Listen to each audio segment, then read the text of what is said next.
Waiver Policy and Requirements. In aviation, there's almost an exception to every rule. If you get digging much into the FAA AIM manual, you'll see that where there's a lot of different exceptions, and there's also something we call waivers.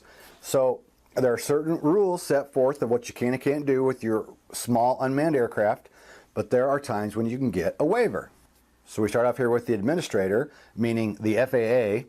The administrator may issue a certificate of waiver authorizing a deviation from any regulation specified in 107.205 if the administrator finds that a proposed small UAS operation can safely be conducted under the terms of that certificate of waiver.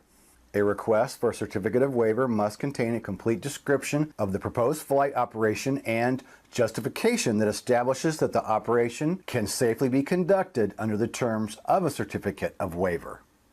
The administrator, or FAA, may prescribe additional limitations that the administrator considers necessary.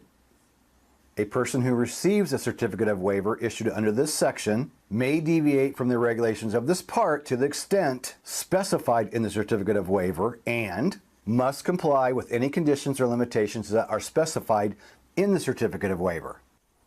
So some of the things that you might be able to get a waiver for: Section 107.25, operation from a moving vehicle or aircraft. Section 107.29, daylight operation.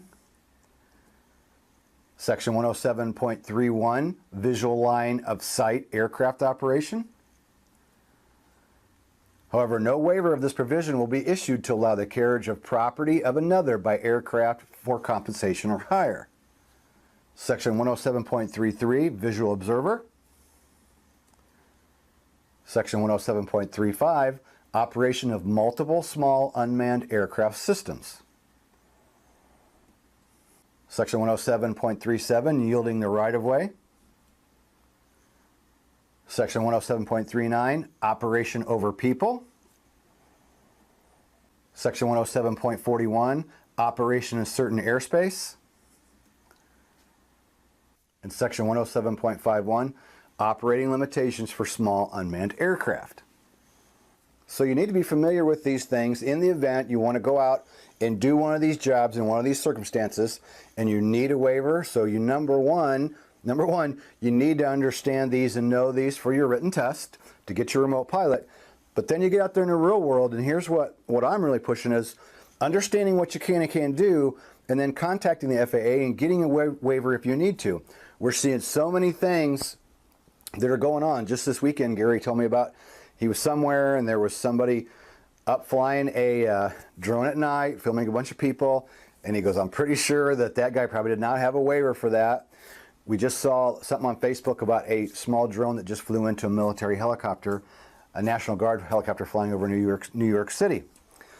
If you're the drone operator that does something like this, they're gonna seek you out and find you, and you're gonna pay the consequences later. So everything that we're training you here, don't think of it as just, I gotta know this to get my license. You have to know these things to keep yourself out of the trouble. Because I guarantee you, as time goes by, there's gonna be more and more violations as drones become more popular. We know that the whole industry is blowing up. So to be a little bit better than everybody else and to keep yourself out of trouble, make sure you understand the regs and follow the regs. And if you have a question, contact the FAA. The FAA.gov website, you can go there to find the FSDO in your area, the Flight Standards District Office, and you can go to the bottom of the page for your area or your FSDO that's near you, and they'll have a contact the FAA, and they'll have an email list for inspectors at that particular office, so you can email them with any of your questions. So leave your comments down below, and we'll see you in the next video.